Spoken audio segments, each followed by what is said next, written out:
ॐ विश्वं दर्पणदृश्यमाननगरी तुल्यन्निजान्तर्गतं पश्यन्नात्मनि मायया बहिरिवोद्भूतं यथा निद्रया यस्साक्षात् कुरुते प्रबोधसमये स्वात्मानमेवाद्वयं तस्मै श्रीगुरुमूर्तये नमः इदं श्रीदक्षिणामूर्तये बीजस्यान्तरिवाङ्कुरो जगदिदं प्राङ्निर्विकल्पं पुनः मायाकल्पितदेशकालकलना वैचित्रचित्रीकृतं मायावीव विजृम्भयत्यभिमहायोगी वयस्वेच्छया तस्मै श्रीगुरुमूर्तये नमः इदं श्रीदक्षिणामूर्तये तस्मै श्रीगुरुमूर्तये नमः इदं श्रीदक्षिणामूर्तये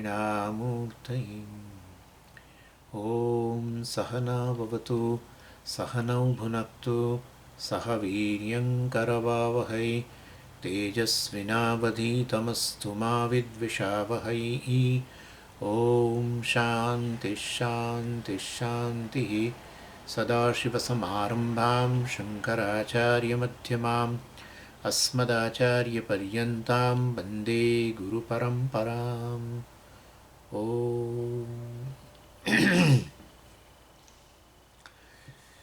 ॐ पार्थाय प्रतिबोधितां भगवता नारायणेन स्वयं व्यासेन ग्रथितां पुराणमुनिना मध्ये महाभारतम् अद्वैतामृतवर्षिणीं भगवतीम् अष्टादशाध्यायिनीम् अम्ब त्वामनुसन्दधामि भगवद्गीते भवद्वेषिणीम् यं ब्रह्मा वरुणेन्द्ररुद्रमरुतः स्तुन्वन्ति दिव्यैस्तवैः वेदैः साङ्गपदक्रमोपनिषदैः गायन्ति यं सामगाः ध्यानावस्थिततन्गतेन मनसा पश्यन्ति यं योगिनः यस्यान्तं न विदुःसुरासुरगणाः देवाय तस्मै नमः देवाय तस्मै એટલે આપણે 15મા અધ્યાયની સમરી જોતા હતા ને એમાં મુખ્ય બે વિષયો છે. સંસારનું વર્ણન છે અશ્વત્થ વૃક્ષના રૂપમાં, અને આપણે જોયું ઘણી રીતે એની કમ્પેરિઝન કરીશ વૃક્ષ સાથે. અને સંસાર નિવૃત્તિના ઉપાયો, એમાં 3 ઉપાયો જે છે મુખ્યત્વે એ આપણે એની પણ ચર્ચા શરૂ કરી હતી. અને પહેલું હતું કે જગત પરની પરતંત્રતા ઓછી કરવી. પરતંત્રતા જગતની પરની પરતંત્રતા ઓછી કરવી એટલે શારીરિક દ્રષ્ટિએ તો શરીર તો પરતંત્ર જ છે. શરીર તો પંચમહાભૂતોનું છે અને જગત પંચમહાભૂતોનું છે, માટે એ પંચમહાભૂતોથી આ પંચમહાભૂત ટકેલા છે. એટલે એ રીતે શારીરિક દ્રષ્ટિએ તો શરીર તો પરતંત્ર છે જ અને રહેવાનું જ છે. જગતનો જ ભાગ છે ને જગત જે છે એના એ મહાભૂતો વાયુ આ તે બધું અગ્નિ જળ પૃથ્વી એટલે અન્ન વગેરે એ બધાથી ટકે છે. એટલે પરતંત્રતા તો પછી કઈ રીતે એક ચેતન વ્યક્તિ તરીકે, એક જીવ તરીકે આપણે સ્વાભાવિક રીતે આને સાથેના તાદાત્મ્યને કારણે જે અસલામતી લાગે, ઉણપ લાગે જીવનની અંદર, અને એને પૂરી કરવા માટે જગતના વિષયો પર પરતંત્રતા એ જુદી વસ્તુ થઈ ગઈ. એક જીવ તરીકે મને જે ઉણપ લાગે, અસલામતી લાગે, મન વગેરે સાથેના તાદાત્મ્યને કારણે અજંપો લાગે, ઈચ્છાઓ ઉત્પન્ન થાય, રાગદ્વેષ હોય આપણા, એ રાગદ્વેષ પૂરા ન થાય એના માટે અજંપો તો હોય જ, પૂરા થાય કે ન થાય એના માટે અજંપો હોય, અને ન થાય એટલે પછી આપણે અસફળતાની લાગણી લાગે વગેરે વગેરે બધું ઘણું. એટલે એ જે એને સંસાર કહો. અને એ માટે વાસ્તવને ખરેખર જગત એ તમારા સંસાર નિવૃત્તિ ન કરી શકે. એટલે કે જગત પોતે બિચારું મર્યાદિત છે. જળ જગત છે તમને સુખે ના આપી શકે. અને માટે વાસ્તવની અંદર ખરેખર કહેવાનો આશય એ છે કે આ પ્રકારની પરતંત્રતા ઓછી કરવી. એટલે કે ભાઈ આ જે વસ્તુ મારે જોઈએ છે એ ખરેખર ત્યાં ન મળે, એના માટેનો એ ઉપાય છે ઈશ્વર. કોમન સેન્સનો સવાલ છે કે ઈશ્વર જે છે અસલામત ન હોય, ઈશ્વર દુઃખી ના હોય, બરાબર છે, ઈશ્વર છે અશાંત ના હોય તો પછી ઈશ્વર આપણે ભજવાની ક્યાં જરૂર છે? ઈશ્વર શબ્દ જ મતલબ કે ઈશ્વર શબ્દનો અર્થ જ એ છે કે જે આ બધી વસ્તુઓથી સંસારથી પર હોય. તો પછી મારે જો સંસારમાંથી નિવૃત્ત થવું હોય, મારે પણ જીવનમાંથી અસલામતી વગેરેમાંથી મારે મુક્તિ જોઈતી હોય, મોક્ષ જોઈતો હોય, તો પછી મારે જગત પર પરતંત્ર બનવાને બદલે ઈશ્વરને પરતંત્ર બનવાની જરૂર છે. એનું નામ શરણાગતિ. અને એ વસ્તુ ભગવાને કહી, તમેવ ચાદ્યમ પુરુષમ પ્રપદ્યે, તમ પુરુષમ પ્રપદ્યે, અહમ પ્રપદ્યે, હું એનું શરણું લઉં છું. એટલે એ રીતે વાસ્તવમાં આ પહેલું સાધન છે ઈશ્વરની શરણાગતિ. જે વસ્તુ આ જોઈએ છે એની શરણાગતિ. તમારા માટે તમારા જીવનની અંદર તમે એક ચેતન વ્યક્તિ સાથે વાત કરતા હોય એ પ્રકારની વાતચીત એની જોડે હોય. આવું જો વાતચીત ન હોય તમારા જીવનમાં તો કદાચ તમને ઈશ્વર પ્રત્યેની શ્રદ્ધા કેટલી છે એ પણ પ્રશ્ન ઊભો થાય છે. હા, અન્ય ચેતન વ્યક્તિની હાજરી હોય ને તમે શ્રદ્ધા છે કે આ વ્યક્તિ છે મારા જીવનની અંદર, તો એની સાથે વાતચીત કરો, એને આગળ મન ખુલ્લું કરો છો ને, એવું જ ઈશ્વરનો શ્રદ્ધા એટલે તમે ઈશ્વરની હાજરીનો જ અનુભવ કરો સતત. એનું નામ જ ભક્તિ છે. ભક્ત તરીકે આપણને ક્યાંય ઈશ્વરની હાજરી જ ન જણાય તો પછી ભક્ત છે ને કશું નહીં. આપણે માટે તો જગત જ સત્ય, અને જગત જ બધું આપણી તો માગણીઓ પૂરી કરશે ને જગત જ આમ કરશે, તો ખરેખર મહાસંસારી. ભક્ત સંસારી ના હોય. ભક્ત સંસારમાંથી મુક્ત થવાનો પ્રયત્ન કરતો હોય ને મુક્તા તો મુક્ત થઈ ગયેલો હોય. બેમાંથી બે જ પ્રકારના ભક્તો હોય. પણ સ્વામીજી આ બધા આર્તો અને અર્થાર્થીને ભગવાને કહ્યું દુઃખમાંથી મુક્તિ માટે ને બધું ધન મેળવવા, મતલબ બધી કામનાની વસ્તુઓ મેળવવા માટે પણ ભગવાને શરણે જાય. તો એને ભગવાને તો ભક્તો જ કહે છે. અને તમે કહો છો આ બધું મેળવનાર તો સંસારી ના કહેવાય? જરૂર સંસારી કહેવાય, પણ છેવટે શરણું ઈશ્વરનું લીધું ને ભાઈ. ઈશ્વરનું શરણું લેવું, જગતનું નહીં. ઈશ્વરને શરણે. ભગવાન કહે છે આ 4 પ્રકારના મારા ભક્તો છે, અર્થાત આ 4 જ્ઞાની તો એક થઈ ગયો. હવે જિજ્ઞાસુ ઓલરેડી લગભગ એ માર્ગે ઘણો નીકળી ગયો છે આગળ. તો આ બધા હજુ પાછળ છે આર્ત અને અર્થાર્થી, પણ રસ્તા પર આવી ગયા. આપણે નથી કહેતા પેલો આપણે એક્સપ્રેસ હાઈવે, સમજીએ અમે એક્સપ્રેસ હાઈવે ચડી ગયા છીએ, પહોંચીએ છીએ કલાકમાં, એવું માર્ગ પર ચડી ગયા. ભગવાનનું શરણું લીધું એ મહાન કૃપા થઈ ગઈ, મહાન કૃપા.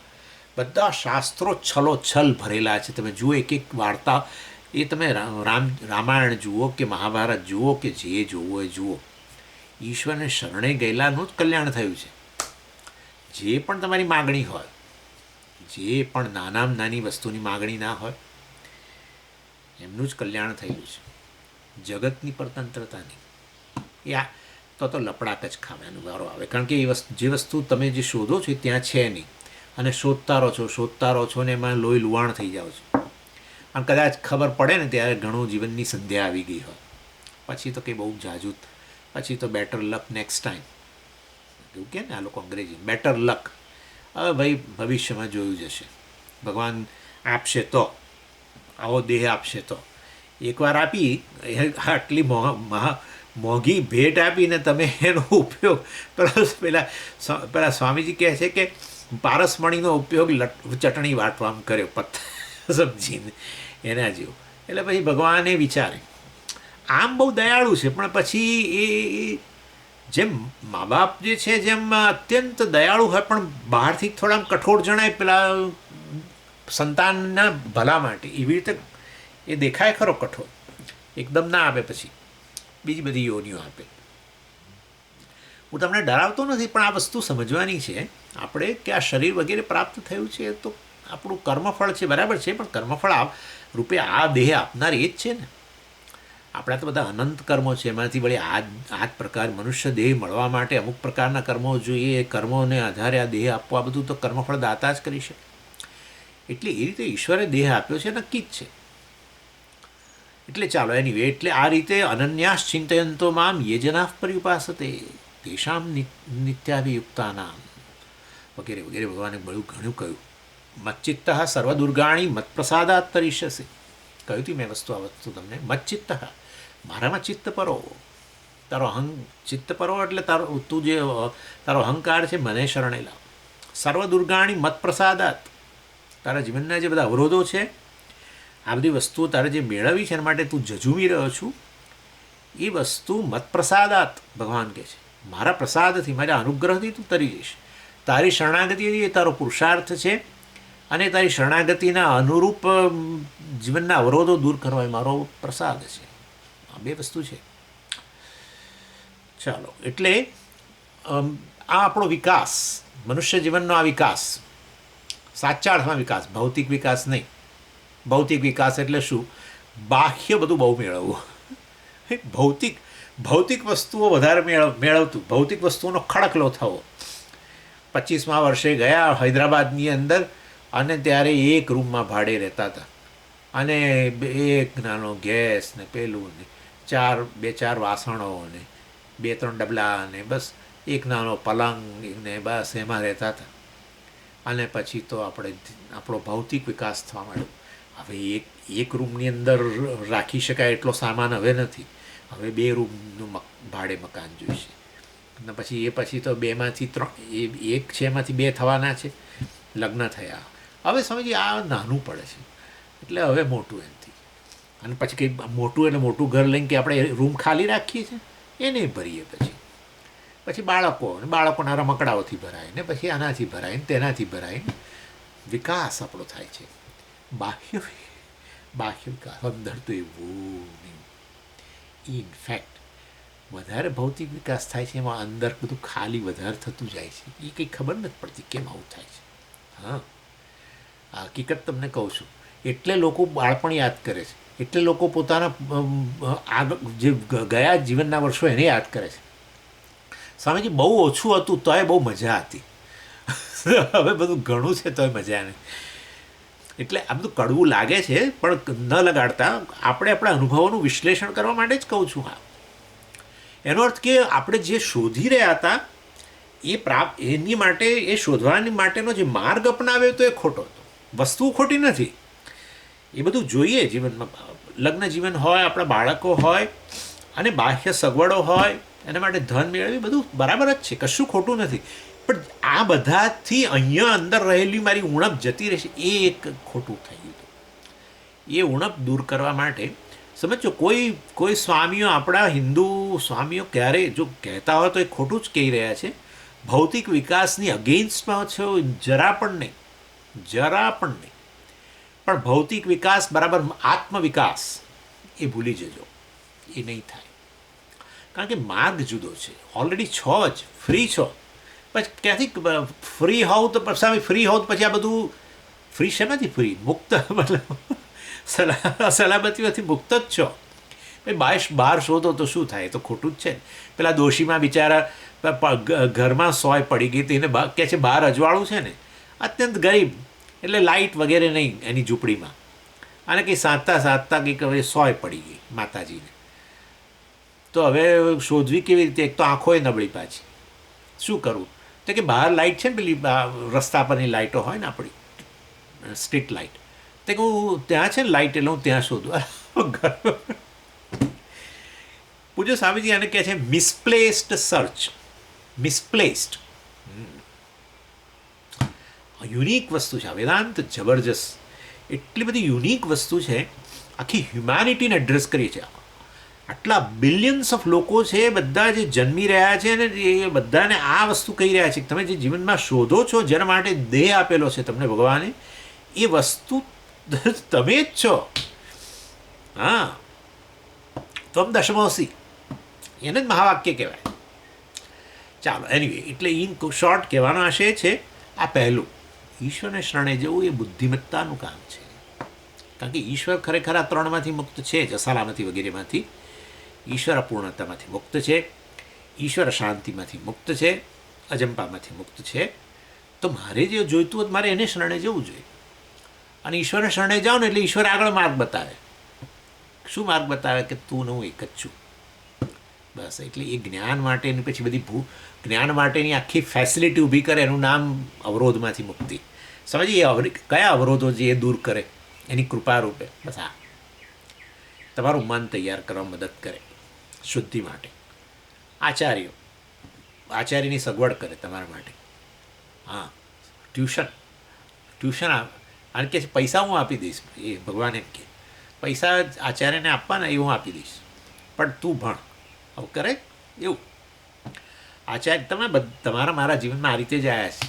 કોઈ સંકલ્પ કર્યા નહોતા અને બસ કોઈ જાણ ક્યાંથી કંઈક એકદમ ભેટો થઈ ગયો ને ફરે. આવું જ છે બધાને આવું છે.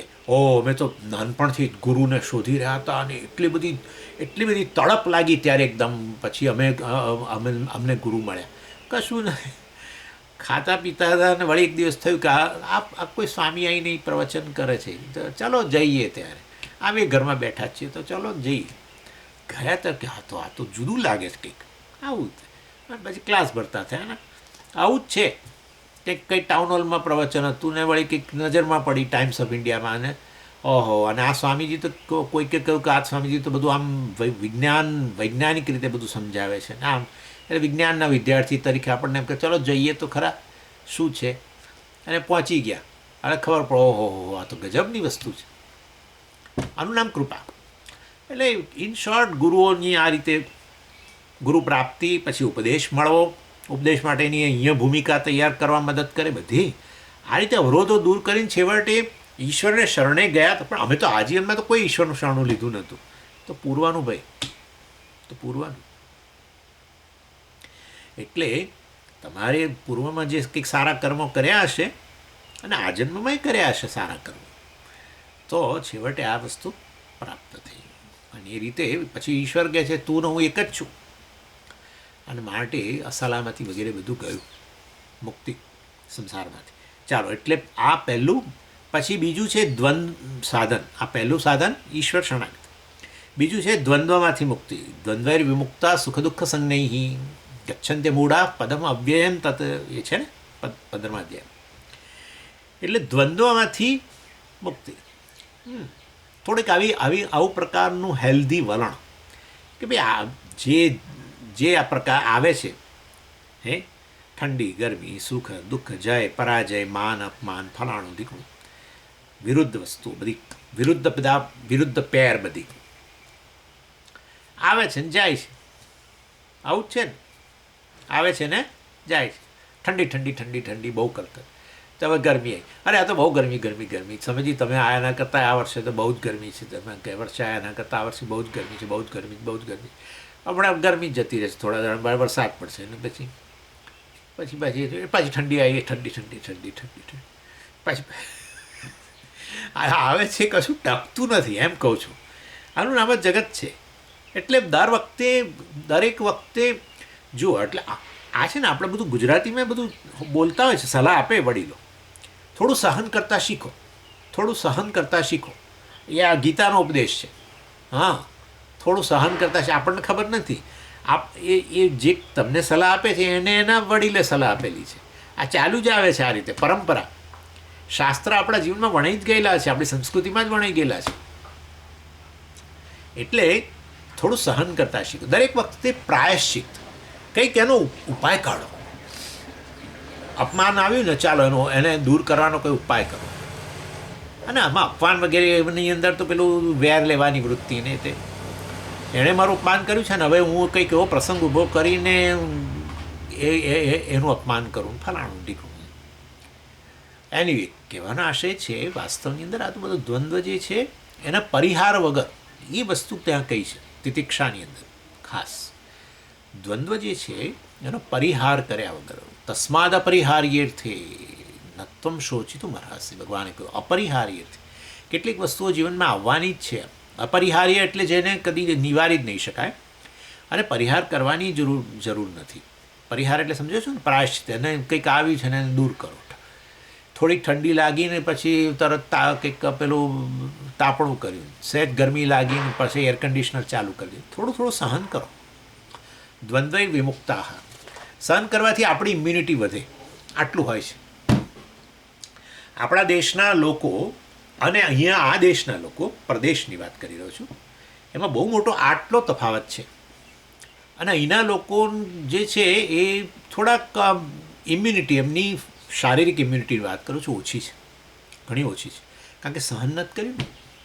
અતિશય શુદ્ધ હવા ને અતિશય શુદ્ધ ફલાણું ને અતિશય શુદ્ધ ફલાણું ને, એટલે સહેજ કંઈક પાણીમાં થઈ ગયું, કંઈક આવ્યું તો કંઈક કંઈક પેલા સાહેબ પોલન આવી પેલી રજ પરાગરજ ને બધું, તો શરદી ને ફલાણું ને ઢીકણું, કેટલા રોગો તમે જુઓ તો.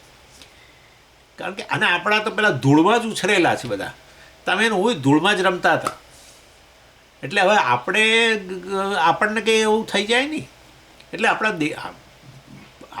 ભારતના લોકો અહીંયા આવીને વર્ષો સુધી રહે, પછી પાછા ભારત આવે તો એમને તરત થઈ જાય. એટલે શરીર જો તમે તૈયાર કરો આ રીતે અમુક પ્રકારની આવા પ્રતિકૂળ વાતાવરણની અંદર થોડું થોડું તૈયાર કરો તો શરીર પોતે એની ઇમ્યુનિટી પ્રતિકારક શક્તિ વધતી જાય છે. એવી ને એવી રીતે માનસિક ઇમ્યુનિટી પણ છે, મેન્ટલ ઇમ્યુનિટી, અને એ છે આ દ્વંદ્વ જે આવે છે પ્રતિકૂળ પરિસ્થિતિઓ, એની સહન કરવાની આપણામાં થોડી શક્તિ આપણે કેળવીએ તો આપણી મેન્ટલ ઇમ્યુનિટી પણ વધે, અને વધે તો આપણે પછી જીવનની વિવિધ પરિસ્થિતિઓમાં આપણે સમતા કેળવી શકીએ. અને માટે અતિશય પોચકા નહીં બની જવાનું. સહેજ કશું થયું ને તરત રડવા માંડી, સહેજ ફલાણા કોઈકે કશું બોલ્યું ને રડવા માંડ્યા, અને સહેજ કંઈક માન મળ્યું તો એકદમ ઉછળી પડે. કશું નહીં, માન પરાજય અને પેલું જય પરાજય, ક્યારેક સક્સેસ મળે ક્યારેક ફેલ્યોર. પણ અમારે તો કંઈ બિઝનેસ અમે કરતા જ નથી. ગમે ના ના ના, આપણે ઘરની પરિસ્થિતિઓની વાત કરું છું. ઘરની પરિસ્થિતિ દીકરા દીકરીઓ હોય, પુત્રવધુ હોય, આ હોય, જમાઈ હોય, ફલાણા હોય, ઢીકણા હોય, પત્ની હોય કે પતિ હોય, અને સંબંધોની અંદર તમે ઈચ્છો કે એ હું કહું એ પ્રમાણે કરે, કે આમ કરે તેમ કરે, અને નથી કરતા હોતા એ તમે સામાન્ય રીતે જોતા હો છો. કરે જ કદાચ થોડું ઘણું કરે, પછી કે તમે બહુ આગળ વધારે અપેક્ષા રાખો તો ન પણ કરે, અને ત્યારે આપણને ખરાબ લાગી જાય. બીજું છે કે આપણે જે પ્રકારના શોખ કેળવતા હોઈએ એ જ શોખ એના હોવા જોઈએ. આવું છે પાછું. આવું બધું કંઈક બંધાયેલા થોડા છે લોકો કરવા માટે. દરેક જણ પોતપોતાની યાત્રા લઈને આવે, પોતાની યાત્રામાં છે, અને એ તો પોતપોતાના અનુભવો છે ને એ અનુભવોની છાપ છે, અને એમાંથી આ બધા શોખ ને આ ને તે રાગ દ્વેષ ને બધું હોય છે. એને કેવી રીતે દૂર કરી શકાય? એ વ્યક્તિને જ નથી ખબર કે આ બધું મને કેમ ગમે છે, અથવા આ વસ્તુ મને કેમ નથી ગમતી. એ જ ન કહી શકે. એ તો એમ જ કે આ મને ગમે છે, બસ નાનપણથી જ મને ગમે છે, બહુ તો આટલો જવાબ આપે, બીજું શું બોલે. ઇન શોર્ટ, એટલે પોતાના અભિપ્રાયો, પોતાના શોખ, પોતાના રાગદ્વેષ બીજાઓ પર લાદવા અને પૂરા કરે એવી અપેક્ષા રાખવી, અને ન કરે તો પછી આપણને પરાજય લાગે, અને કરે તો વિજય લાગે. અને વિજય લાગે ને એ બહુ મોટો જોખમ. એકવાર આપણને લાગે કે આ વ્યક્તિ મારા કયામાં છે, પછી તમે જોજો આપણને પછી થોડી વધારે અપેક્ષા છે, વળી પાછા આપણે કંઈક કશું એને પર લાદીએ, હવે આ પૂરું કર, હવે આ પૂરું કર. કારણ કે આપણી પાસે એક જ ભાષા છે. આપણી પ્રેમની ભાષા શું ખબર છે? અન્ય વ્યક્તિ મારા કયામાં રહે, એ આપણી પ્રેમની ભાષા છે. અન્ય વ્યક્તિ મારા તાબામાં રહે, એને આપણે પ્રેમ કહીએ છીએ. જો ન રહે તો કે એ વ્યક્તિ પ્રેમ નથી કરતી, એમ કે એ વ્યક્તિ આપણે કે ઊભો થઈ જાય તો ઊભો થઈ જાય, બેસી જાય તો બેસી જાય. કેટલો પ્રેમ કરે છે મને, જુઓ, બધું મારું માને છે. ખોટી વસ્તુ છે અન્યને પોતાના તાબામાં લેવાની વૃત્તિ. એ આવી છે પાછું અંદર પેલું ઉણપ સાલે છે અંદર. હા, અંદર જે સાલે છે એ ક્યારે સારું લાગે? બહારના લોકો મારી માગણી પૂરી કરે ત્યારે. આટલું જ છે. એટલે મૂળ પ્રશ્ન જ પાછો વેદાંતમાં જ આવીને ઊભો રહે છે. ચાલો, ઇન શોર્ટ એટલે આ બધાના જય પરાજયમાંથી મુક્ત રહેવું, કે ભાઈ પ્રત્યેક વ્યક્તિ સ્વતંત્ર છે, સ્વતંત્ર રીતે જ એની યાત્રા છે. જન્મથી અનંત યાત્રા છે. આ જન્મમાં તમારી સાથે છે એટલે પેલું આપણું વેણ જતું હોય નથી જતું, પેલું નદીનું વેણ જતું હોય ને એમાં લાકડા કેટલાક તણાતા હોય, કેટલાક લાકડા બે લાકડા ક્યાંક થોડેક સુધી ભેગા થઈ ગયા અને પછી પાછા આગળ જતા છૂટા પડી જતા હોય છે. આ બધું તો થતું હોય છે. એવું જ છે. અત્યારે આપણે આ બધા એકબીજાને મળી રહ્યા છીએ એ આવું છે. એટલે અનંત જન્મો ક્યાંથી ક્યાં એ થઈને અત્યારે મળ્યા છીએ, અને આ થોડા વર્ષો પછી શું કોણ ક્યાં કશું કોઈની ખબર જ નથી. અને આ જગત ચક્ર જે છે, જગત રૂપી વેણ નદી, પ્રવાહ નિત્યત્તમ એટલે કહ્યું જગતને, એની અંદર આ થોડા વર્ષો માટે કોઈ મળ્યું ને એમાં આપણે આ પ્રકારે આપણા પોતાના તાબામાં બનાવી લેવું, પોતાના કયામાં કરી દેવું, પોતાના નિયંત્રણમાં લાવી દેવું, આવું વાસ્તવમાં એ પ્રયત્નમાંથી મુક્ત રહેવું. દ્વંદ્વ, એ પણ દ્વંદ્વ છે.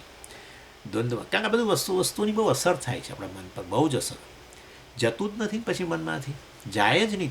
તમે ભલે ને ઘરમાંથી બહાર જાઓ કે ભલે જ્યાં જવો તો જાઓ, પેલું જ રહે તમારા મનની અંદર. એટલે પછી એનો અર્થ નથી રહેતો, આપણો જીવનને માણી નથી શકતો. ચાલો પછી હવે ત્રીજું ઇમ્પોર્ટન્ટ સાધન, 2 થઈ ગયા ને, પેલું ઈશ્વરની શરણાગતિ, બીજું દ્વંદ્વમાંથી મુક્તિ. ત્રીજું સાધન ભગવાને બતાવ્યું. અને કયા શ્લોકમાં? તતઃ પદમ તત્પરિમાર્ગિતવ્યમ યસ્મિન ગતા ન નિવર્તંતિ ભૂય તમેવ ચાદ્યમ પુરુષમ પ્રપદ્ય વગેરે વગેરે.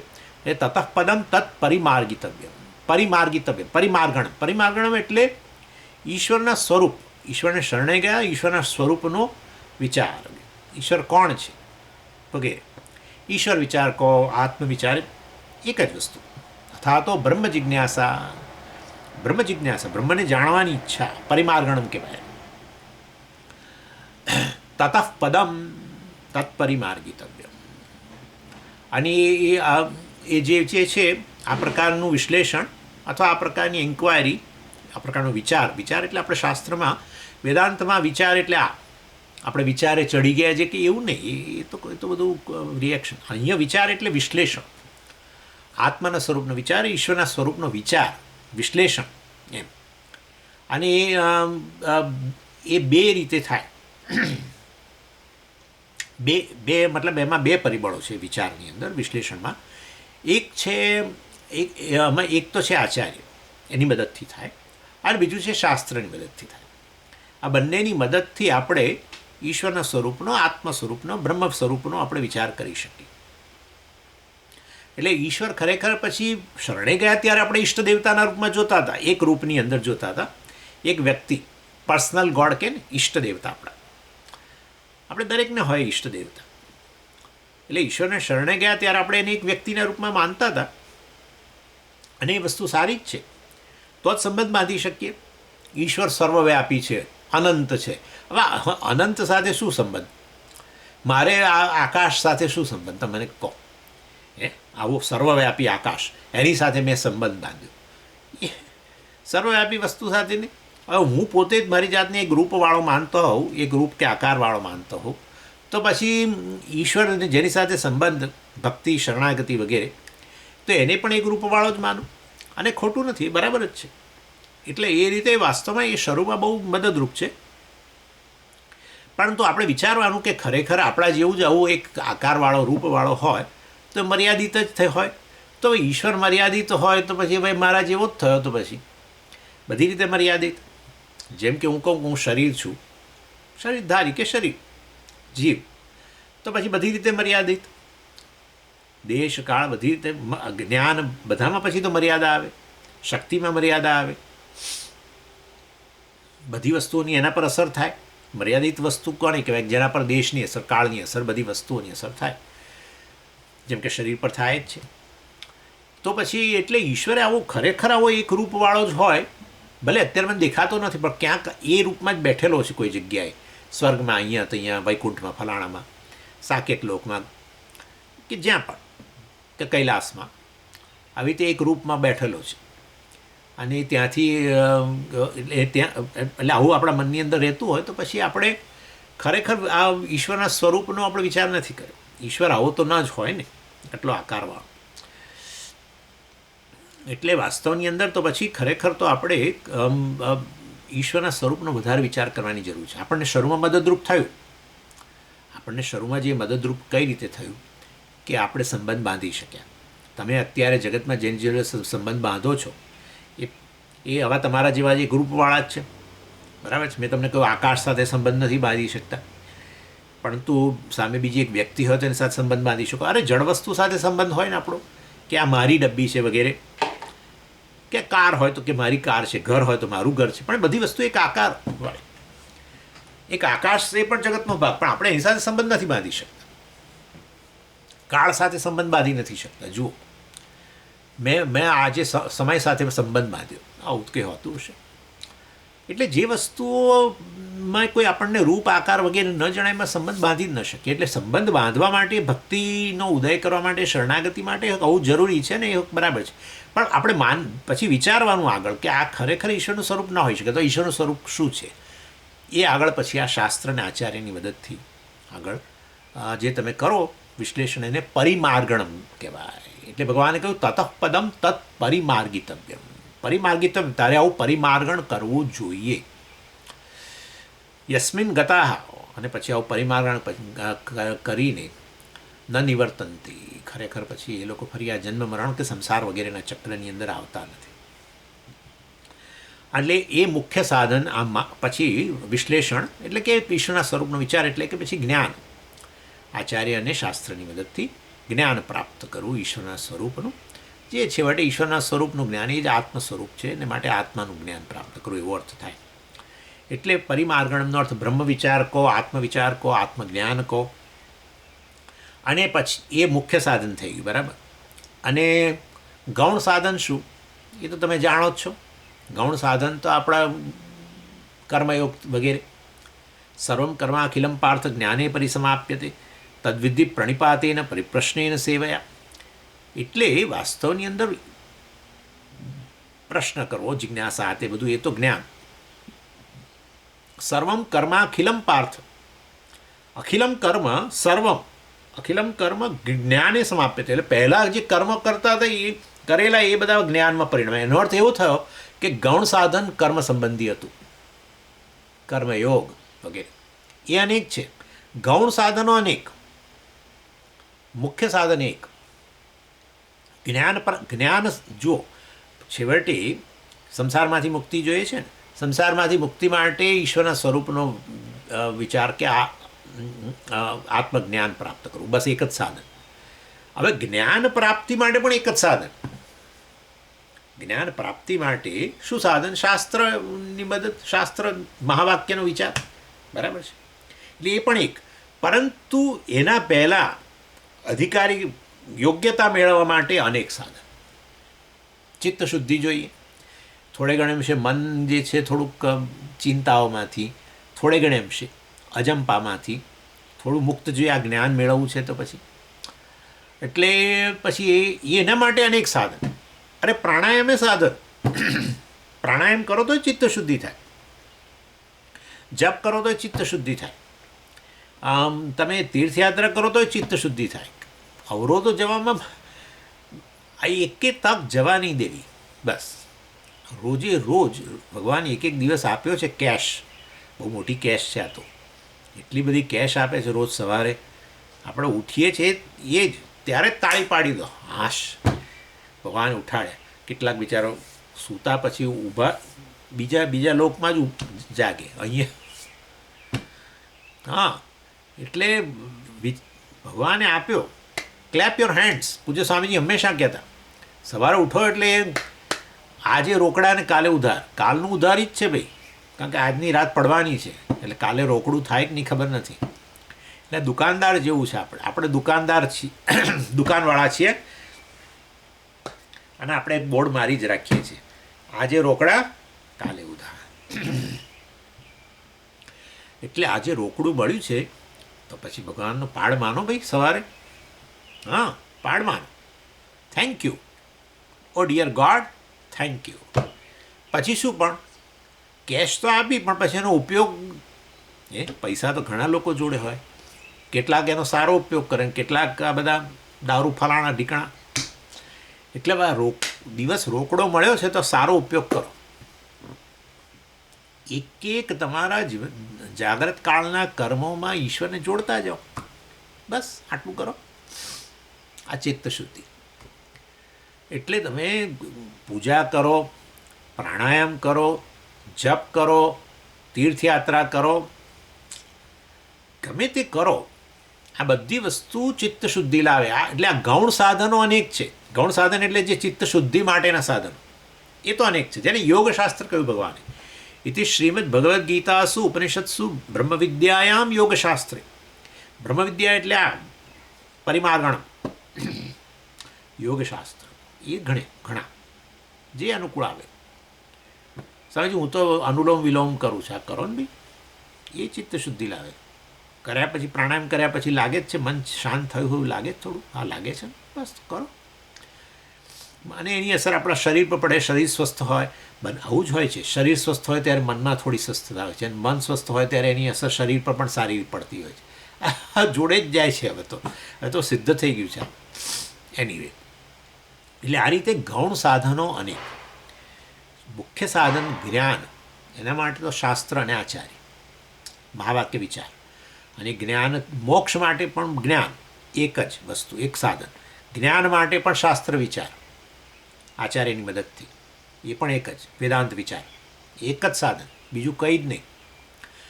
પરંતુ એ પહેલાં જ્ઞાનની યોગ્યતા માટે, જેને ગૌણ સાધનો કહીએ, એ બધા અનેક.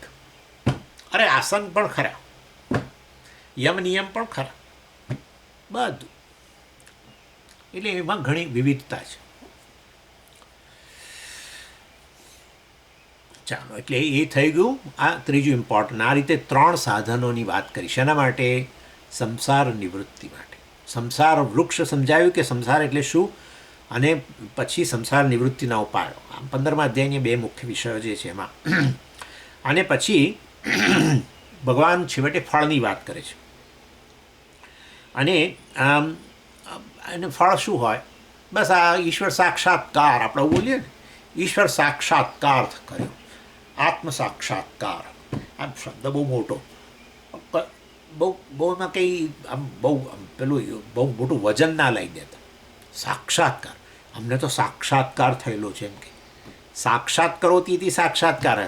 સાક્ષાત કરોતી એટલે શું? અપરોક્ષમ કરોતી. ઓ, હું જે વસ્તુ શોધતો હતો એ જ ઈશ્વરનું સ્વરૂપ છે, આત્માનું સ્વરૂપ છે. હું ને ઈશ્વર એક જ છીએ. એને ઈશ્વર સાક્ષાત્કાર કહો, આત્મ સાક્ષાત્કાર કહો, બીજું શું ત્યારે? એનીવે, એટલે એ કોઈ કંઈ બહુ ચમત્કારિક ઘટના ના માની લેશો કે ઘટના બની ના, આમ ને એવું કશું નથી. આ તો આપણે ભૂલ કરેલી, એ ભૂલ આપણે સુધારી. આમ તો બોલવાનું ના હોય. હા, આપણે કોઈ ભૂલ કરીએ અને ભૂલ સુધારી દઈએ, કોઈ ખબર ના પડી તો બોલ ના કરીએ, ચૂપ રહીએ.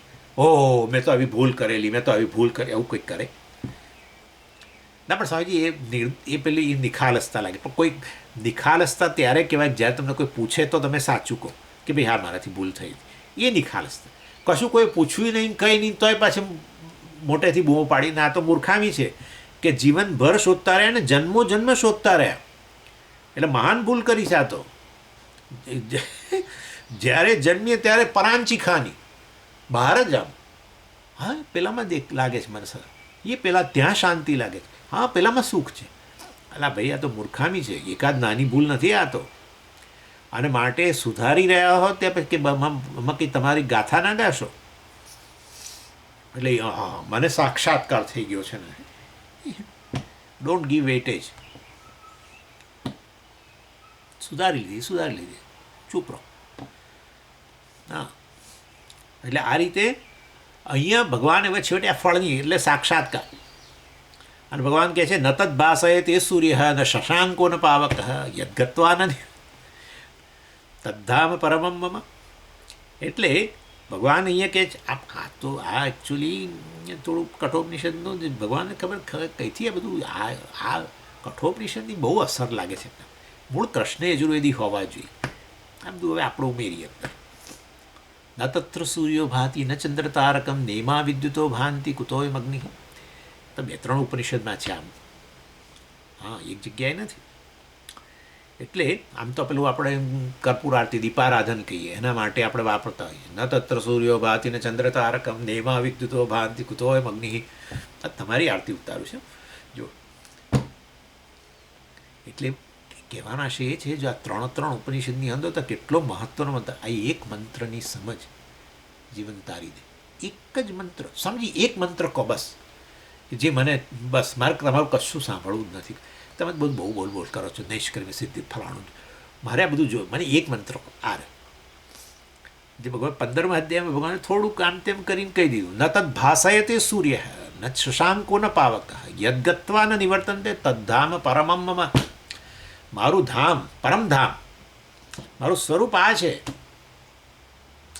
બ્રહ્મનો વિચાર કરે છે તું તો આ જો લે, બ્રહ્મ આ છે, હું કે તું કોઈને સૂર્ય ભાષિત ન કરી શકે, શશાંક એટલે આ ચંદ્ર ભાષિત ન કરી શકે. એ બધા ભાષિત કરનારા એ બધા જે ભાષકો જે છે, હે, આ બધા ભાષકો, જગતમાં ભાષકો કેટલા છે! ઓહો, અગ્નિ ભાષક કહેવાય, વીજળી ભાષક કહેવાય, ચંદ્ર ભાષક કહેવાય, સૂર્ય ભાષક કહેવાય, આપણી વાણીએ ભાષક કહેવાય. અંધારાની અંદર ઘોર અંધકાર હોય ત્યારે નથી સૂર્ય ભાસતો, નથી ચંદ્ર અમાસ છે, હે, વીજળી નથી, અગ્નિ મારી પાસે નથી, તોય આપણે કોઈકને બોલાવી શકીએ અને આપણે ક્યાં છીએ લોકોને બતાવી શકીએ, હું અહીં છું, આટલું બસ.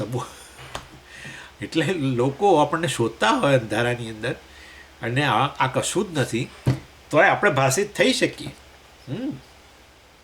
અથવા બીજાઓને આપણે ભાષિત કરી શકીએ. ખાલી ક્યાં છો તમે, આપણે પોતે એટલે પેલા અંધારામાં કે હું અહીંયા છું. હા, વાણી પણ ભાષિત ન થતી હોય તો ત્યારે પણ વાસ્તવમાં જે ભાષે છે. સ્વયંજ્યોતિ બ્રાહ્મણ બૃહદારણ્યક ઉપનિષદની અંદર આ વસ્તુ બહુ સરસ રીતે બતાવી. અર્થાત બ્રહ્મ કે ઈશ્વર કે આત્મા જે છે એ આ કશાથી ભાષકોથી ભાષિત ન થઈ શકે. અને આ ભાષિત થવું અર્થાત જ્ઞાત થવું એક જ વસ્તુ છે. હા, ભાષક હોય તો વસ્તુ જણાય છે, ભાષક પ્રકાશ ન હોય તો વસ્તુ જણાતી નથી. અત્યારે તમે મને જોઈ શકો છો કારણ કે આ રૂમમાં લાઇટ છે. તમે મારું જ્ઞાન પ્રાપ્ત કરી શકો છો, તમને મારો અનુભવ થાય છે, તમે મને જોઈ શકો છો કારણ કે લાઇટ છે. એટલે ભાસવું અને જાણવું એક જ વસ્તુ છે. ભાષક વગર જાણી ન શકાય વસ્તુ, અને ભાષક હોય તો વસ્તુ જણાય. એટલે આ બંનેને આપણે હંમેશા ઇંગ્લિશમાં પણ આ રીતે જ કરીએ છીએ. ઇલ્યુમિનેશન અને નોઈંગ એક જ વસ્તુ છે. હા, આ લોકો અંગ્રેજીમાં ક્યારેક સ્વામીજી તમારી ટોક બહુ ઇલ્યુમિનેટિંગ હતી. આપણે ગુજરાતીમાં બોલીએ છીએ સ્વામીજી આ આજનું પ્રવચન બહુ ઝળહળતું પ્રવચન હતું. ઝળહળતું પ્રવચન એટલે એમાંથી ઘણું બધું જાણવા મળ્યું. જોયું? એટલે પ્રકાશ અને એટલે કે ભાષક કે ભાસવું અને જાણવું એક જ વસ્તુ છે. એટલે જેને કારણે બધી વસ્તુઓ જણાય છે, ભાસે છે અર્થાત જણાય છે. હું કહી શકું આવું. શાને કારણે બધું જણાય છે? આત્માને કારણે. ઇનફેક્ટ તમે વિચાર કરો, આ ઇન્દ્રિયો જે છે એ પણ ભાષકો કહીએ છીએ આપણે, કારણ કે ઇન્દ્રિયોથી પણ વસ્તુઓ જણાય છે. રૂપ, રંગ, શબ્દ, સ્વાદ, ગંધ, સ્પર્શ, આ બધી ઇન્દ્રિયોથી પણ વસ્તુઓ ભાષિત થાય છે. કઈ? જગતના વિષયો. એટલે શું? જગતના વિષયોનું જ્ઞાન થાય છે, અનુભવ થાય છે. મનથી પણ થાય છે, માટે મનને પણ ભાષક કહી શકો. બરાબર છે? મનથી કેટલી બધી વસ્તુ જાણીએ છીએ. ઇનફેક્ટ આ બધાની પાછળ મન તો હોવું જ જોઈએ. એનીવે, એટલે આ રીતે સૂર્ય જ્યોતિ બહારના પણ ભાષકો, એના સૂર્ય વગર આપણે જગતનું જ્ઞાન નથી થતું. સૂર્ય ભાષક કે ચંદ્ર ભાષક કહીએ. સૂર્ય જ્યોતિ, ચંદ્ર જ્યોતિ, એવી રીતે ઇન્દ્રિય જ્યોતિ, મનોજ્યોતિ. ભગવાન કહે છે પણ આ બધી જ્યોતિઓ જે ભલે રહી જ્યોતિઓ, પણ આ એકે જ્યોતિ આત્મજ્યોતિને પ્રકાશિત ન કરી શકે, કારણ કે એ જ્યોતિઓ જ ભાસી રહી છે આત્મજ્યોતિથી. માટે ન તત્ર સૂર્યો ભાતિ ન ચંદ્ર તારકમ વગેરે વગેરે જે છે વસ્તુ બરાબર છે. અહીંયા 15મા અધ્યાયમાં ન તદ ભાષાય તે સૂર્ય વગેરે વગેરે. એટલે આ ભાસ શબ્દ આવે ને એટલે તમે તરત જ જાણવું મૂકી દેવું. જેના વગર વસ્તુ ભાસતી નથી થતા, જેના વગર વસ્તુ જાણી ન શકાય, અને એ છે ચૈતન્ય. એટલે ચૈતન્ય જે છે એનાથી બધી વસ્તુઓનો અનુભવ થાય છે, બધી વસ્તુઓ જણાય છે. બધી વસ્તુઓ ચૈતન્ય દ્વારા ભાષિત થાય છે. પણ ચૈતન્ય તો સ્વયં ભાષિત છે, સ્વયં પ્રકાશ છે, જ્ઞાન સ્વરૂપ છે એવું પણ કહેવાય, કારણ કે જાણવું જ આવે છે ને. એટલે હું જ અંતઃકરણ જે મનોજ્યોતિ છે એ મનોજ્યોતિની જ્યોતિષ જ્યોતિ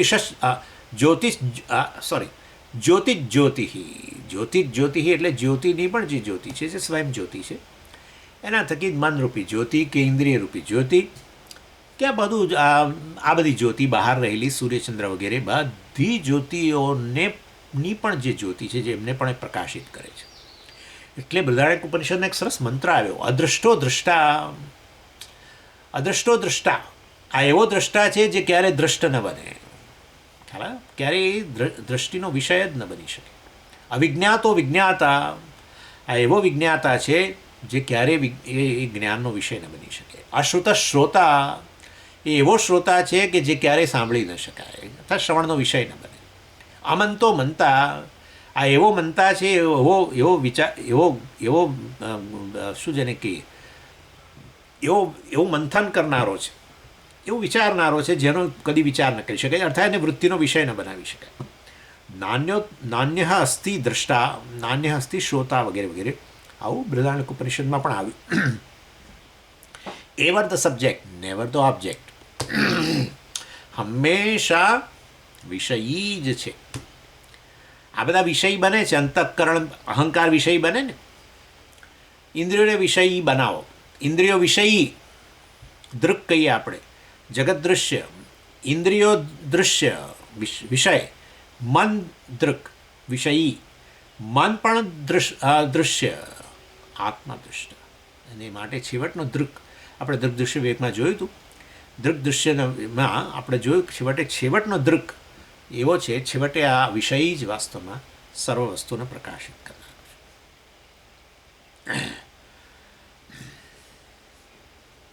અને આ વસ્તુ આપણે બીજા એના માટે ઉદાહરણ લઈએ છીએ કે જેનાથી બધું જ જોવાય એને કદી જોઈ ન શકાય. જેનાથી બધું જોઈ શકો એને કદી ન જોઈ શકો. અને માટે જેમ કે આંખથી બધું જ જોઈ શકો છો, આંખોથી, પણ આંખોને જોઈ ન શકાય. આંખોને જોવા માટે વળી પછી બીજી આંખો લાવવી જ પડે. આંખોથી કહેવાનો આશય છે આપણી પોતાની આંખોથી જ આખું જગત જોઈએ છીએ, પણ એ આંખોના દર્શન ન થાય. એવી રીતે જેનાથી બધું જ જણાય છે એ કદી જાણવાનો વિષય ન બની શકે. તો પછી કેવી રીતે ખબર પડે છે કે નહીં? અરે પણ બધું દેખાય છે તો પછી આંખો હોવી જ જોઈએ. એવી રીતે આ બધું જણાય છે, બધાનું જ્ઞાન થયેલું છે, અનુભવ થઈ રહ્યો છે, દેશ કાળ, આ બધું જગત, આપણી મનની વૃત્તિઓ બધી ભાષિત થઈ રહી છે, તો પછી આ ભાષક બેઠો જ છે. બધી વસ્તુઓનું વિષયકરણ કરનારો, બધાનો અનુભવ કરનારો, બધાનું જ્ઞાન પ્રાપ્ત કરનારો, છેવટે જે જ્ઞાન સ્વરૂપ છે હોવો જ જોઈએ. નહીં તો કેવી રીતે? એટલે સમજી, જ્ઞાનનો વિષય ન બને તો છે કે નહીં કેવી રીતે ખબર પડે? જરૂર જ નથી ભાઈ. આટલા બધા ફોટા મારી સામે પડ્યા હોય અને કંઈક આ બધા એકે ફોટામાં કેમેરો ના આવ્યો, અરે આવું તો કે હોતું હશે ભાઈ. પણ જે કેમેરાથી બધા ફોટા પડ્યા તો કેમેરો તો હોવો જ જોઈએ. હા, પણ કેમેરો હોવો જોઈએ તો પછી ફોટામાં કેમેરો હોવો જોઈએ ને. હવે ભાઈ આ બધી વસ્તુ, હવે પેલું સેલ્ફી વગેરે વસ્તુ બરાબર છે ભાઈ. એમાં હું માનું તે સેલ્ફીમાં કેમેરો ના આવે. કેવી રીતે આવે? સેલ્ફીમાં કેમેરો તો ના જ આવે. તમે પોતે આવી જાઓ. સેલ્ફી એટલે લેનારો, સેલ્ફ. ફોટો લેનારાઓ જનરલી બહાર રહેતો હોય બિચારો. આવું કે ના લોકો સમજી, એ બધા ફોટા એમણે પાડ્યા, પણ એ બિચારા રહી ગયા. બિચારા રહી ગયા. એટલે કેમ? જે કેમેરો છે, જેનાથી ફોટો લો છે, એનો તો ફોટો ના જ આવે. પણ એની જરૂર જ નથી. કેમ? ફોટા જ એની સિદ્ધિ, મતલબ કે ફોટા જે પુરવાર કરે છે કે છે. અને માટે આવું જ છે. માટે જે અત્યારે તમને જોઈ રહ્યા છો એ જ સિદ્ધ કરે છે કે તમે ચેતન છો ને આત્મા છે. મતલબ એટલે આ ચૈતન્ય ક્યાં છે આવો પ્રશ્ન જ ન થવો જોઈએ.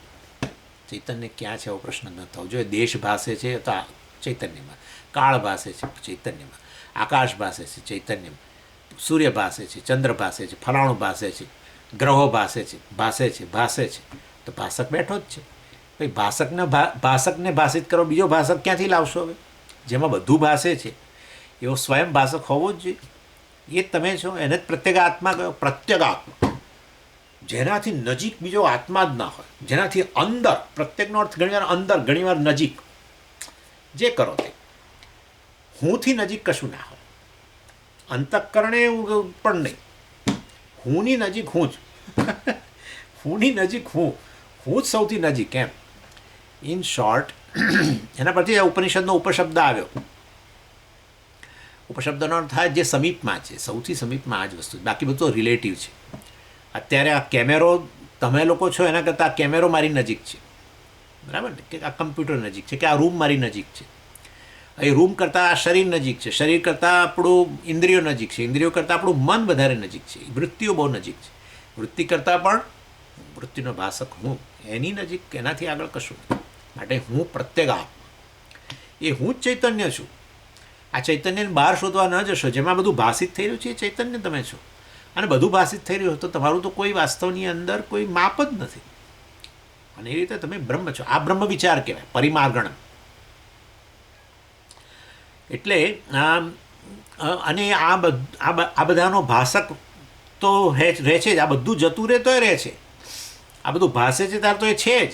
અને આ બધું ભાસતું નથી, અવ્યક્ત બની જાય સુષુપ્તિ વગેરેમાં, તો તમે તો છો જ. ત્યારે તમે કહો છો કે આ બધું લય પામી ગયું, એવું કહેનારાય તમે ત્યાં બેઠેલા જ છો. એટલે આ રીતે આવા ફોર્મલેસ બધું જ કહેવાતા બધું ફોર્મ ધરાવતું જગત લય પામી જાય તોય તમે કેવા ફોર્મ વગરના, અર્થાત અનંત સર્વવ્યાપી કેવળ ચૈતન્ય, તમે જેને બ્રહ્મ કહેવાય એવા એ જ તમારું સ્વરૂપ છે. દેશ કાળ વગેરે, કાળ પણ લય પામ્યા પછી તમે રહ્યા, મતલબ કે તમે તો કાળના મુખમાં છો જ નહીં. કાળ તમારો કોળિયો નથી કરવાનો, તો પછી હવે તમે જે સુષુપ્તિ, તમે જે પેલું શોધતા હતા, શું પેલી સલામતી, સલામતી ક્યાં બહાર શોધો છો? કશી વસ્તુને પકડીને સલામત બની શકાય જ નહીં. પેલા રીંછને પકડ્યું હતું પેલા ભાઈએ. આ સ્ટોરી પૂજ્ય સ્વામીજી કહેતા કે પેલો મોટું વેણ આવીને આ ભાઈ બહાર કિનારે પેલી નહેરના કિનારે તરવા બેઠા હતા. એકદમ મોટું વરસાદ આગળ ઉપરવાસમાં પડ્યો છે, તો એ બહુ એકદમ જ પૂર આવ્યું. આ ભાઈ તો ખેંચાયા. પણ હવે બધું એની સાથે સાથે બધું લાકડા ને તે બધું, તો એમાં એમને નજરમાં એ હવે ભગવાનનું નામ લેવા માંડે ને ખબર પડી કે ભાઈ હવે ભગવાનને બોલાવવા પડશે, હવે તો આપણો છૂટકો નથી, નહીં તો ગયા. ભગવાન કશુંક મોકલો, હું આ લાકડું વગેરે મારી નજીક મોકલો, જેથી કરીને હું એને પકડીને પછી બહાર નીકળી જાઉં. ને એટલામાં આ કંઈક આવ્યું ને પકડ્યું એમને થયું ભગવાને કેવો તાત્કાલિક મને ઉત્તર આપ્યો. આમ નથી આપતો, આખી જિંદગી ના આપ્યો, પણ અત્યારે તો આપી દીધો, જરૂર હતી ત્યારે જ આપ્યો. અને પછી એમણે જોયું કે એમણે પછી હાથ ફેરવા માંડ્યા એના પર. પકડવું હતું ને એને, એટલે પકડ્યું તો છે બરાબર, પણ એના પર હાથ ફેરતો એમને લાગ્યું કે આના પર તો બધી રૂંવાટી જેવું છે. તો અને પછી ધીમે ધીમે આમ નીચે આમ હાથ કર્યો તો બધો નખ આવ્યા. પછી એમને ખબર પડી કે આ જે પકડ્યું એ તો પકડવા જેવું નહોતું, એ તો એક રીંછ હતું. એ રીંછે આવી રીતે કિનારે ઊભું પાણી પીતું છે ને એ પણ ખેંચાયું. પછી તો રીંછને પકડ્યું હતું. હવે રીંછને છોડી દેવું છે, પણ હવે તો રીંછે એને પકડી લીધું છે બરાબર. એટલે હવે એમને છોડવું છે પણ છૂટતું નથી. આપણી પ્રત્યેક ટેવો પણ આવી જ હોય. તમે જોજો, આપણે ટેવને પકડતા હોઈએ છીએ શરૂમાં, તો હવે ટેવે આપણને એવા પકડ્યા છે કે આપણે છૂટવું છે તો એને છૂટવું. એની હેબિટ ઇઝ લાઈક ધીસ, આવું કહેવાય છે. આ બધું પૂજ્ય સ્વામીજીની મટીરિયલ છે. ઓકે, એટલે વાસ્તવની અંદર આ પ્રકારે કેટલી વસ્તુમાંથી હવે આપણે છૂટવા માગીએ છીએ. જેમ ચાની જ વાત કરું મારા માટે, તમારી વાત નથી, તમે બધા પણ મારી વાત કરું. ચાની ટેવમાંથી છૂટવા માટે અનેક સંકલ્પો કર્યા, નાટકો કર્યા, પણ એ પાછું સવારે પગ તો એ દિશામાં જ ઉપડી જાય છે, રસોડા તરફ જ જતા રહે છે. ઇન શોર્ટ કહેવાનો આશય છે કે આ ભગવાને જે ફળ કહ્યું તે અસલામતીમાંથી મુક્તિ, આ જ આત્માનું સ્વરૂપ છે. જે દેશ કાળ કશી વસ્તુઓ ન હોય તો પણ છે, તે તો મતલબ કાળની મર્યાદામાં છે જ નહીં, કાળની અસરવાળું છે જ નહીં. એ તો નિર્વિકાર ચૈતન્ય માટે તમે સલામતી શોધો છો છે ને, માટે તમે સલામત છો જ, મૃત્યુથી પર છો, ઇમોર્ટલ છો અને વગેરે, અનંત છો. માટે અધૂરપ ચાલતી હતી, એ અધૂરપ ખરેખર તો અજ્ઞાનને કારણે, આ શરીરના તાદાત્મ્યને કારણે અધૂરપ ચાલતી હતી. અધૂરા છો જ નહીં. જો ખરેખર અધૂરા હોય તો અધૂરપનો જ હંમેશ માટે અનુભવ રહેવો જોઈએ, કારણ કે તો તમારું સ્વરૂપ છે. તમે અધૂરા જ છો, ઊણા છો, તો પછી તમે હંમેશ માટે ઊણા જ રહેવા જોઈએ. તો પછી કોઈ દિવસ સુખનો અનુભવ જ ના થવો જોઈએ, કારણ કે સુખની અંદર એટલી ઉણપ નથી લાગતી. સુખના અનુભવમાં ઉણપ નથી હોતી, ઊંઘની અંદર ઉણપ નથી હોતી, એ પણ આનંદનો જ અનુભવ છે. તો પછી હવે હું છું અને પછી એ ઉણપ જતી રહે છે, તો પછી ખરેખર આ ઉણપ તો કોઈ આગંતુક વસ્તુ છે, કોઈ ભૂલ થઈ ગયેલી છે. આ રીતે આત્માનું કે બ્રહ્મનું સ્વરૂપનો વિચાર કરતાં જ પછી ખબર પડે કે જે સુખ હું શોધતો હતો, ઉણપમાંથી મુક્તિ શોધતો હતો, સંસારમાંથી મુક્તિ, તો મારું સ્વરૂપ જ છે. અસલામતીમાંથી મુક્તિ શોધતો તે મારું સ્વરૂપ છે, વગેરે વગેરે. આ રીતે આત્મા તો સદાય સાયલન્ટ જ છે ભાઈ, સાયલન્સ જ છે. આત્મામાં કોઈ અવાજ, કોઈ ઘોઘાટ નથી, આત્મામાં કોઈ તાણ નથી, આત્મામાં કશું નથી. આત્મા તાણને પ્રકાશિત કરનારો છે, પોતે તાણથી મુક્ત છે. ઓકે, એટલે સ્ટ્રેસ, સમજ બહુ સ્ટ્રેસ રહે છે, પણ એ સ્ટ્રેસ ક્યાં છે નક્કી કરો. તમે કહો છો સ્ટ્રેસ રહે છે, એ જ બતાવે છે કે તમે સ્ટ્રેસથી મુક્ત છો. બરાબર છે. સ્ટ્રેસનો અનુભવ થાય છે, અનુભવના વિષયથી અનુભવ કરનારો મુક્ત છે, એ આપણે જોયું હતું ને. એટલે આ રીતે આ ચૈતન્ય એ મારું સ્વરૂપ છે, પરમાત્મા મારું સ્વરૂપ છે, વગેરે વગેરે.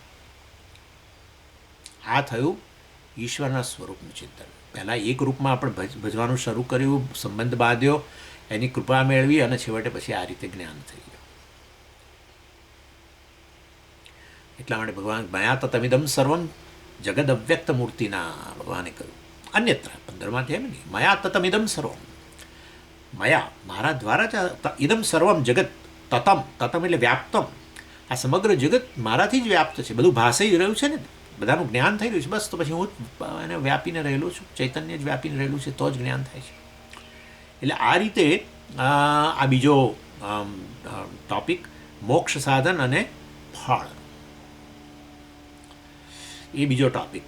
અને ત્રીજો ટોપિક પહેલો સંસાર, બરાબર, સંસારનું વર્ણન, અશ્વત્થ વૃક્ષ. બીજો સંસારની નિવૃત્તિનો ઉપાય, એ ચર્ચા કરી. સંસાર નિવૃત્તિ થઈ એટલે કે મોક્ષ પ્રાપ્ત થાય, એટલે નિવૃત્તિના ઉપાયમાં સાધન તરીકે આપણો જ્ઞાન વગેરે, ને પછી તો જ્ઞાનનું ફળ મોક્ષ એટલે શું એ પણ આપણે હવે આ જોઈ લીધું. ત્રીજું છે ટોપિક ઈશ્વર સ્વરૂપ, સૌથી કઠણ ટોપિક આ.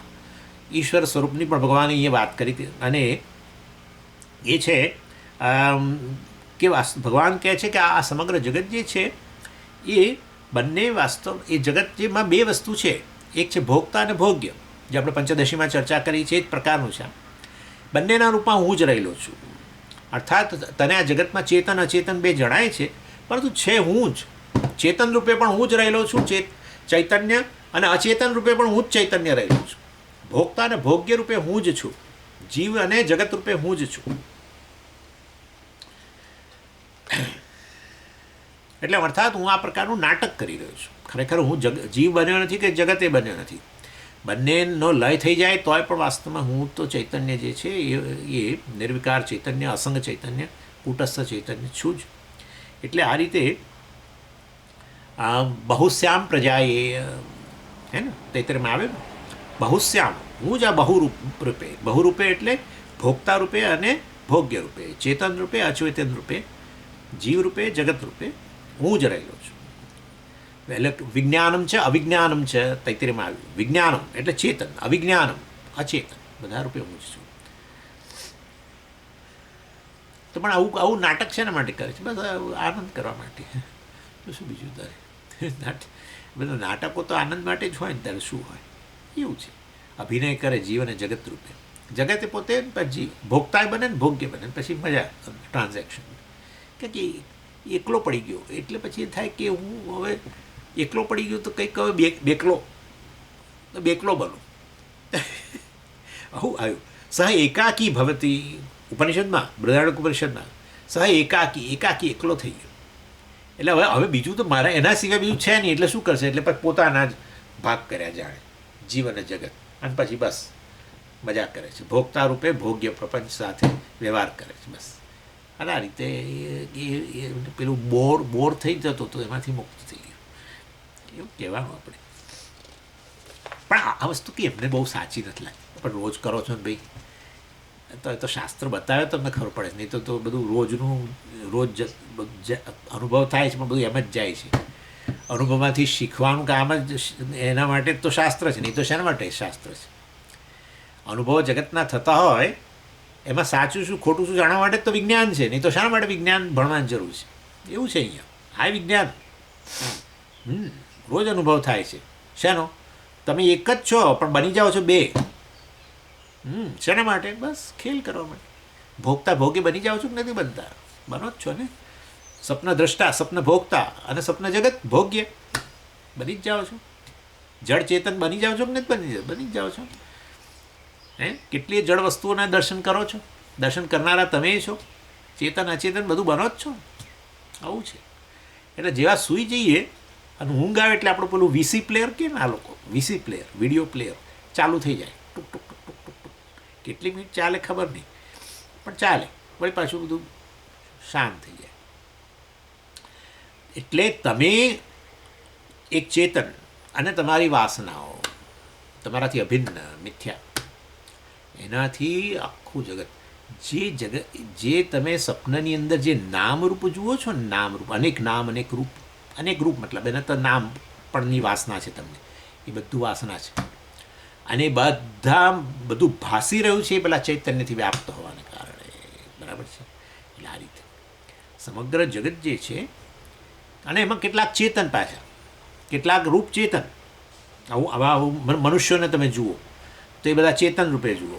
અને નદી જુઓ, પહાડ જુઓ, દરિયા કિનારો જુઓ, ચોપાટી જુઓ જુહોની, ભેળપુરી જુઓ, જળ વસ્તુ બધી.